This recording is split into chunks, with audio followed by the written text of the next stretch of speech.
Hello friends, అందరికీ నమస్తే. Welcome to smart online Telugu. Friends, వీడియోలో మనం చూసుకుంటే నార్థన్ సెంట్రల్ రైల్వే అండి, ప్రయాగ్రాజ్ నుంచి అయితే నోటిఫికేషన్ అయితే రావడం అయితే జరిగిందండి. ఆ ప్రజెంట్ వేకెన్సీ కానీ నోటిఫికేషన్ అయితే ఉండడం అయితే జరిగింది. అదేవిధంగా ఇక్కడ మనం చూసుకుంటే టోటల్ నెంబర్ ఆఫ్ వేకెన్సీ అని చూసుకుంటే 1659 వేకెన్సీ అయితే ఇవ్వడం అయితే జరిగింది.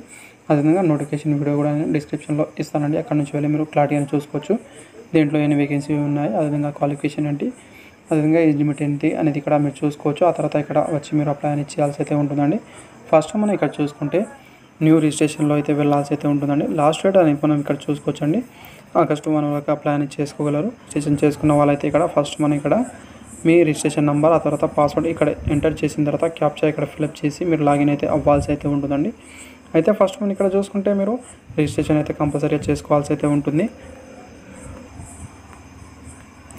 ఫ్రెండ్స్, ఇక్కడ మీరు చూసుకోవచ్చు న్యూ రిజిస్ట్రేషన్లో అయితే మీరు ఇక్కడ క్లిక్ చేయాల్సి అయితే ఉంటుందండి. ఇక్కడ చూసుకోవచ్చు మీరు. తర్వాత అయితే ఇలా అయితే పేజ్ అయితే రావడం అయితే జరుగుతుందండి. ప్రజెంట్ ఉన్న సిచ్యువేషన్లో రైల్వేలో మీరు జాబ్ ట్రై చేస్తే కూడా మీకు యూస్ఫుల్ అయితే ఉంటుంది. 20% రిజర్వేషన్ అయితే ఇస్తారండి. ఇక్కడ మీరు చూసుకొని ట్రై చేయాల్సి అయితే ఉంటుంది. మనం ఇక్కడ చూసుకుంటే ఐటీ ట్రేడ్ అనేది ఇక్కడైతే మీరు సెలెక్ట్ అనేది చేసుకోవాల్సి అయితే ఉంటుంది. మీరు ఏ ట్రేడ్ నుంచి ఇక్కడ అప్లై చేయాలనుకుంటున్నారో అయితే ఇక్కడ మీరు చూస్ అయితే చేసుకోవాల్సి అయితే ఉంటుందండి. ఇక్కడ చూసుకోవచ్చు మీరు. చూసుకుంటే అప్రెంటిస్ పోర్టల్లో మీరు రిజిస్ట్రేషన్ చేసుకున్న మీ రిజిస్ట్రేషన్ నెంబర్ అయితే ఇక్కడ ఫిల్అప్ అనేది చేయాల్సి అయితే ఉంటుంది. ఆ తర్వాత మీ నేమ్ అయితే ఇక్కడ ఇవ్వాల్సి అయితే ఉంటుందండి. ఓన్లీ క్యాపిటల్ లెటర్లో మాత్రమే ఇవ్వాల్సి అయితే ఉంటుంది. అదేవిధంగా ఇక్కడ మీరు చూసుకుంటే మీ జెండర్ అయితే ఇక్కడ సెలెక్ట్ అనేది చేసుకోవాల్సి అయితే ఉంటుందండి. మేల్ అయితే మేల్, ఫీమేల్ అయితే ఫీమేల్ అది ఇక్కడ సెలెక్ట్ చేసుకున్న తర్వాత ఇక్కడ కమ్యూనిటీ అయితే మీరు ఇక్కడైతే సెలెక్ట్ అనేది చేసుకోవాల్సి అయితే ఉంటుందండి. ఇది ఇక్కడ చూసుకున్న తర్వాత నెక్స్ట్ మనం చూసుకుంటే ఒకవేళ మీరు పీడబ్ల్యూడీ క్యాండిడేట్ వాళ్ళైతే ఇక్కడ చూసుకోవచ్చండి. లేకపోతే ఇక్కడ నన్ పైన ఇవ్వాల్సి అయితే ఉంటుందండి. దీంట్లో మీ డిజబిలిటీ కేటగిరీ అనేది ఇక్కడ చూసుకుంటే ఉంటే ఫిల్అప్ చేయొచ్చు, లేకపోతే నన్ పైన ఇచ్చేస్తే సరిపోతుందండి. తర్వాత ఇక్కడ మీరు చూసుకుంటే మీరు ఎక్సర్వీస్ మ్యాన్ వాళ్ళైతే ఇక్కడ సెలెక్ట్ అనేది చేసుకోవాల్సి అయితే ఉంటుందండి. ఎస్ అని లేకపోతే నో అని ఇవ్వాల్సి అయితే ఉంటుంది. ఇక్కడ చూసుకోవచ్చు మీరు. అదేవిధంగా నెక్స్ట్ మనం ఇక్కడ చూసుకుంటే మీ డేట్ ఆఫ్ బర్త్ అయితే ఇవ్వాల్సి అయితే ఉంటుంది. ఫస్ట్ ఇయర్ అయితే ఇవ్వాల్సి అయితే ఉంటుంది. ఆ తర్వాత మంత్, ఆ తర్వాత ఇక్కడ డేట్ అయితే ఇవ్వాల్సి అయితే ఉంటుంది. ఇక్కడ ఇది మీరు సెలెక్ట్ అనేది చేసుకోవచ్చు. ఇక్కడ చూసుకోవచ్చు మీరు. ఈ డేట్ నాటికి మీకు ఎన్ని ఇయర్ అవుతున్నాయి, ఎన్ని మంత్ అవుతున్నాయి, ఎన్ని డేస్ అవుతున్నాయి కూడా ఇక్కడ చూపిస్తుందని చూసుకోవచ్చు. ఆ తర్వాత మొబైల్ నెంబర్ అయితే ఇక్కడ ఇవ్వాల్సి అయితే ఉంటుంది. ఇచ్చిన తర్వాత ఇక్కడ మీరు చూసుకుంటే మొబైల్ నెంబర్, అదేవిధంగా ఇక్కడ ఈమెయిల్ ఐడి అయితే ఇవ్వాల్సి అయితే ఉంటుంది. ఓన్లీ యాక్టివ్లో ఉన్న ఈమెయిల్ ఐడి, అదేవిధంగా మొబైల్ నెంబర్ ఇవ్వడానికి ట్రై చేయండి ఫ్రెండ్స్. ఎందుకంటే మీకు ఓటీపీ అనేది రావడం అయితే జరుగుతుంది. ఆ తర్వాత మనం ఇక్కడ చూసుకుంటే రిజిస్టర్ నౌ పైన అయితే వెళ్ళాల్సి అయితే ఉంటుందండి. మీరు ఇక్కడ చూసుకుంటే మీ మొబైల్ నెంబర్కి, అదేవిధంగా ఈమెయిల్ ఐడికి అనేది ఇక్కడైతే ఓటీపీ అనేది రావడం అయితే జరుగుతుందండి. ఆ ఓటీపీ ఇక్కడ ఎంటర్ చేసిన తర్వాత సబ్మిట్ నౌ పైన అయితే వెళ్ళాల్సి అయితే ఉంటుందండి. మీరు ఇక్కడ మీరు చూసుకుంటే మీ రిజిస్ట్రేషన్ నెంబర్, అదేవిధంగా ఇక్కడ పాస్వర్డ్ అయితే రావడం అయితే జరుగుతుంది. ఇక్కడ ఇది తీసుకున్న తర్వాత మీరు ఏదైతే మీరు లాగిన్ అయితే అవ్వాల్సి అయితే ఉంటుందండి. అదేవిధంగా మీ మొబైల్ నెంబర్కి కూడా రిజిస్ట్రేషన్ నెంబర్, అదేవిధంగా పాస్వర్డ్ అయితే రావడం అయితే జరుగుతుంది. ఇది కూడా మీరు సేవ్ చేసి పెట్టుకోవాల్సి అయితే ఉంటుందండి. అదే ఇక్కడ మీరు చూసుకుంటే ప్రొసీడ్ టు స్టెప్ 2లో అయితే వెళ్ళాల్సి అయితే ఉంటుందండి. మళ్ళీ చూసుకుంటే మనం ఫస్ట్ పేజ్లో అయితే వస్తాము. వచ్చిన తర్వాత ఇక్కడ మీరు చూసుకుంటే స్టెప్ 2లో అయితే ఇక్కడ మీరు లాగిన్ అయితే అవ్వాల్సి అయితే ఉంటుంది. మీ రిజిస్ట్రేషన్ నెంబర్, అదేవిధంగా ఇంతకుముందు వచ్చిన పాస్వర్డ్ రెండు అయితే ఇక్కడ ఇవ్వాల్సి అయితే ఉంటుంది. పాస్వర్డ్ లేకపోతే మీ దగ్గర ఇక్కడ డేట్ ఆఫ్ బర్త్ కూడా ఇవ్వచ్చు అని చెప్పడం అయితే జరిగిందండి. మీరు చూసుకుంటే 6+7 అనేది ఎంత అవుతుంది అనేది ఇక్కడైతే ఫిల్అప్ అనేది చేయాల్సి అయితే ఉంటుంది. ఆ తర్వాత లాగిన్ అయితే అవ్వాల్సి అయితే ఉంటుందండి. ఒక్కొక్కసారి ఒక్కొక్క విధంగా అయితే క్యాప్చా అయితే వస్తుంది. అది ఇక్కడ మీరు ఫిల్అప్ చేయాల్సి అయితే ఉంటుంది. ఆ తర్వాత లాగిన్ అయిన తర్వాత నెక్స్ట్ అయితే ఫామ్ అయితే ఫిల్అప్ అనేది చేయాల్సి అయితే ఉంటుందండి. సో ఫ్రెండ్స్, ఇక్కడ మీరు చూసుకుంటే మీరు రిజిస్ట్రేషన్లో ఫిల్అప్ చేసేంత ఇక్కడైతే చూపిస్తుందండి. ఆ తర్వాత ఇక్కడ మీరు చూసుకోవచ్చు అంటే జనరల్, ఓబీసీ, అదేవిధంగా ఎకనామికల్ వెహికల్ సెక్షన్ వాళ్ళైతే ఇక్కడ 100 రూపీస్ అయితే ఫీజు అయితే పే చేయాల్సి అయితే ఉంటుందండి. అది కూడా నేను క్లారిటీగా అయితే చెప్తాను. అదేవిధంగా దానికన్నా ముందు అనేది ఇక్కడ చూసుకుంటే స్టెప్ 2 కంప్లీట్ అనేది చేయాల్సి అయితే ఉంటుంది. కంప్లీట్ యువర్ రిజిస్ట్రేషన్ ఫామ్ అనేది ఇక్కడైతే దీంట్లో క్లిక్ చేయాల్సి అయితే ఉంటుందండి. సో ఫ్రెండ్స్, తర్వాత ఇక్కడ మీరు చూసుకుంటే ప్రిఫరెన్స్ యూనిట్ అనేది ఇక్కడైతే మీరు సెలెక్ట్ అనేది చేసుకోవాల్సి అయితే ఉంటుందండి. మొత్తం 3 డివిజన్స్ అయితే ఇక్కడ సెలెక్ట్ అనేది చేసుకోవాల్సి అయితే ఉంటుంది. ఫస్ట్ డివిజన్, ఆ తర్వాత సెకండ్, ఆ తర్వాత థర్డ్ అనేది ఇక్కడ మీరు సెలెక్ట్ అనేది చేసుకోవచ్చు. అదేవిధంగా నెక్స్ట్ వన్ చూసుకుంటే మీ పర్సనల్ ఐడెంటిఫికేషన్ అనేది ఇక్కడ ఇవ్వాల్సి అయితే ఉంటుందండి. ఫస్ట్ ఇక్కడ మీరు చూసుకుంటే మీ ఫాదర్ నేమ్ అయితే ఇవ్వాల్సి అయితే ఉంటుంది. ఆ తర్వాత మదర్ నేమ్ ఇవ్వాలండి. ఆ తర్వాత ఇక్కడ మీరు ఆధార్ కార్డ్ అయితే ఇవ్వాల్సి అయితే ఉంటుంది. ఇది ఇచ్చిన తర్వాత నెక్స్ట్ మనం ఇక్కడ చూసుకుంటే నేషనాలిటీ అనేది సెలెక్ట్ అనేది చేసుకోవాల్సి అయితే ఉంటుంది. తర్వాత ఇక్కడ మీరు చూసుకుంటే మీ పర్మనెంట్ అడ్రస్ అయితే ఫిల్అప్ అనేది చేయాల్సి అయితే ఉంటుంది. మీ హౌస్ నెంబర్, విలేజ్, అదే తర్వాత ఇక్కడ చూసుకుంటే స్టేట్ అనేది ఇక్కడైతే సెలెక్ట్ అనేది చేసుకోవాల్సి అయితే ఉంటుంది.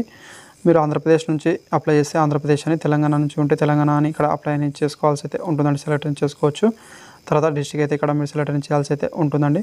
తర్వాత పిన్ కోడ్ అనేది ఇవ్వాల్సి అయితే ఉంటుందండి. ఆ తర్వాత ఇక్కడ మీరు చూసుకుంటే కరస్పాండింగ్ అడ్రస్ అయితే ఫిల్అప్ అనేది చేయాల్సి అయితే ఉంటుంది. ఒకవేళ పర్మనెంట్ అడ్రస్ ఆ తర్వాత కరస్పాండింగ్ అడ్రస్ ఏముంటే ఇక్కడ టిక్ చేయాల్సి అయితే ఉంటుందండి. హ్యాష్టీస్గా అనేది ఇక్కడైతే వస్తుంది, ఇక్కడ చూసుకోవచ్చు మీరు. ఆ తర్వాత నెక్స్ట్ చూసుకుంటే ఎడ్యుకేషన్ క్వాలిఫికేషన్ డీటెయిల్స్ అయితే ఫిల్అప్ అనేది చేయాల్సి అయితే ఉంటుంది. ఫస్ట్ ఇక్కడ మీరు చూసుకుంటే మీ ఎస్ఎస్సి డీటెయిల్స్ అయితే ఫిల్అప్ అనేది చేయాల్సి అయితే ఉంటుందండి. దీంట్లో మనం ఇక్కడ చూసుకుంటే మీ స్కూల్ నేమ్ అయితే ఫిల్అప్ అనేది చేయాల్సి అయితే ఉంటుంది. ఆ తర్వాత ఇక్కడ మీరు చూసుకుంటే మీ రూల్ నెంబర్, తర్వాత ఏ ఇయర్లో మీరు పాస్ అయ్యారని ఇక్కడైతే సెలెక్ట్ అనేది చేసుకోవాల్సి అయితే ఉంటుంది.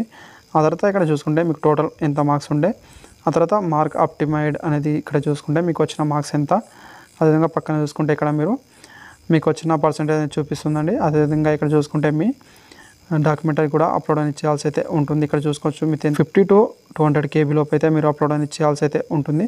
ఆ తర్వాత టెక్నికల్ క్వాలిఫికేషన్ అయితే డీటెయిల్స్ అనేది మీరు ఫిల్అప్ అనేది చేయాల్సి అయితే ఉంటుందండి. దీంట్లో చూసుకుంటే మీరు ఐటీఐ ట్రేడ్ అనేది ఇక్కడ చూసుకుంటే ఎన్సీయూటీఆ లేదా ఎస్యూటీ అనేది ఇవ్వాల్సి అయితే ఉంటుంది. మీరు ఏ బోర్డు నుంచి పాస్ అయ్యారని ఇక్కడైతే ఇవ్వచ్చు. ఇన్స్టిట్యూట్ అనేది ఎన్సీయూటీ అయితే ఎస్యూటీ అని ఇక్కడ ఇవ్వచ్చు అండి. అదే నెక్స్ట్ చూసుకుంటే ట్రేడ్ అనేది ఇక్కడైతే సెలెక్ట్ అని రావడం అయితే జరుగుతుందండి. మీరు ఫస్ట్ సెలెక్ట్ చేస్తారు కదా, అదేవిధంగా ఇక్కడ మీరు చూసుకుంటే ఎప్పుడు పాస్ అయ్యారైతే ఇక్కడ సెలెక్ట్ అనేది చేసుకోవాల్సి అయితే ఉంటుందండి. తర్వాత ఇక్కడ మీరు చూసుకుంటే టోటల్ మార్క్స్ అనేది ఇక్కడ చూసుకోవచ్చు.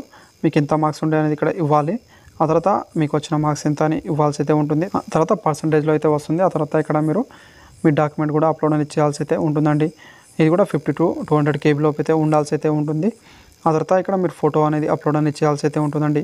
ఫోటో అనేది చూసుకుంటే ఇక్కడ ఓన్లీ జేపీజీ ఫార్మేట్లో మాత్రమే ఉండాల్సి అయితే ఉంటుంది. 20 to 70 KB లోపు అయితే ఉండాల్సి అయితే ఉంటుందండి. ఇక్కడ చూస్ ఫైల్లో వెళ్ళి మీరు మీ ఫోటో అనేది అప్లోడ్ అనేది చేయొచ్చు. ఆ తర్వాత నెక్స్ట్ మనం ఇక్కడ చూసుకుంటే సిగ్నేచర్ అప్లోడ్ అనేది చేయాల్సి అయితే ఉంటుంది. ఇది కూడా సేమ్ ఫార్మేట్లో అయితే ఉండాల్సి అయితే ఉంటుంది. అదేవిధంగా ఇక్కడ చూసుకుంటే ఇక్కడ 20 to 30 KB లోపు మాత్రమే ఉండాల్సి అయితే ఉంటుంది. తర్వాత డిక్లరేషన్ ఇక్కడ ఇచ్చిన తర్వాత అప్డేట్ నౌ పైన అయితే వెళ్ళాల్సి అయితే ఉంటుందండి. ఫ్రెండ్స్ ఇక్కడైతే ఒకటి మీరు గమనించాల్సి అయితే ఉంటుంది. మీ ఎస్ఎస్సి మెమో అదేవిధంగా ఐటీఐ మెమో అనేది ఇక్కడ చూసుకుంటే ఓన్లీ పీడిఎఫ్ ఫార్మేట్లో మీరు అప్లోడ్ అనేది చేయాల్సి అయితే ఉంటుంది. ఇక్కడ మీరు కేబీ అని చూసుకుంటే 50 KB to 200 KB లోపు అయితే ఉండాల్సి అయితే ఉంటుందండి. ఇక్కడ ఇది చూసుకున్న తర్వాత మీరు అప్డేట్లో అయితే ఇక్కడ వెళ్ళాల్సి అయితే ఉంటుంది. ఇక్కడ చూసుకోవచ్చు మీరు ఇక్కడ అప్డేట్ నో పైన అయితే వెళ్ళాల్సి అయితే ఉంటుందండి మీరు. సో ఫ్రెండ్స్ నెక్స్ట్ మనం ఇక్కడ చూసుకుంటే మీ పేమెంట్ అయితే నెక్స్ట్ చేయాల్సి అయితే ఉంటుంది. ఇక్కడ మీరు చూసుకోవచ్చు. సో ఫ్రెండ్స్ నెక్స్ట్ అయితే మీకు ఇక్కడ చూసుకోవచ్చు అండి, మీరు పేమెంట్ అయితే చేయాల్సి అయితే ఉంటుంది. ఇక్కడ మీరు చూసుకుంటే credit card, debit card, RuPay debit card, అదేవిధంగా నెట్ బ్యాంకింగ్ ద్వారా కూడా మీరు చేయొచ్చు. అదేవిధంగా యూపీఐ ద్వారా కూడా ఇక్కడ పే అనేది చేయొచ్చు అండి. అదేవిధంగా ఫస్ట్ ఇక్కడ మీరు డెబిట్ కార్డ్ నుంచి పే చేయాలనుకుంటే మీ డెబిట్ కార్డ్ నెంబర్ ఇవ్వాల్సి అయితే ఉంటుందండి. ఆ తర్వాత మీరు మీ కార్డులో మీ నేమ్ ఎలా ఉందో అదే ఇవ్వాల్సి అయితే ఉంటుంది. ఎక్స్పైరీ డేట్ ఇవ్వాల్సి అయితే ఉంటుందండి. సివివి నెంబర్ అయితే ఇచ్చిన తర్వాత పే నో పైన వెళ్ళాల్సి అయితే ఉంటుందండి. ఇక్కడ చూసుకోవచ్చు మీరు ఇలా ఇచ్చి మీరు సింపుల్గా అనేది మీ పేమెంట్ అయితే చేయొచ్చు. ఎలాంటి ప్రాబ్లం అయితే లేదండి. సో ఫ్రెండ్స్ నెక్స్ట్ అయితే మనం ఇక్కడ చూసుకుంటే మీరు పేమెంట్ అయితే కంప్లీట్ చేసుకున్న తర్వాత ప్రింట్ అప్లికేషన్ ఫామ్లోకి అయితే ఇక్కడ వెళ్ళాల్సి అయితే ఉంటుందండి. లాస్ట్ స్టెప్ అదేవిధంగా మీ అప్లికేషన్ ఫామ్ కూడా మీరు ప్రింట్ తీసి పెట్టుకోవచ్చు. ఎలాంటి ప్రాబ్లం అయితే లేదండి. అదేవిధంగా మీరు మొబైల్ ద్వారా కూడా మీరు అప్లై అనేది చేసుకోవచ్చు. సో ఫ్రెండ్స్ నేనైతే మీకు అర్థమయ్యే విధంగానే చెప్పాను అనుకుంటున్నాను. అదేవిధంగా వీడియో నచ్చితే లైక్ చేయండి ఫ్రెండ్స్. అదేవిధంగా సబ్స్క్రైబ్ మాత్రం చేసుకోవడం మర్చిపోండి. Thank you friends.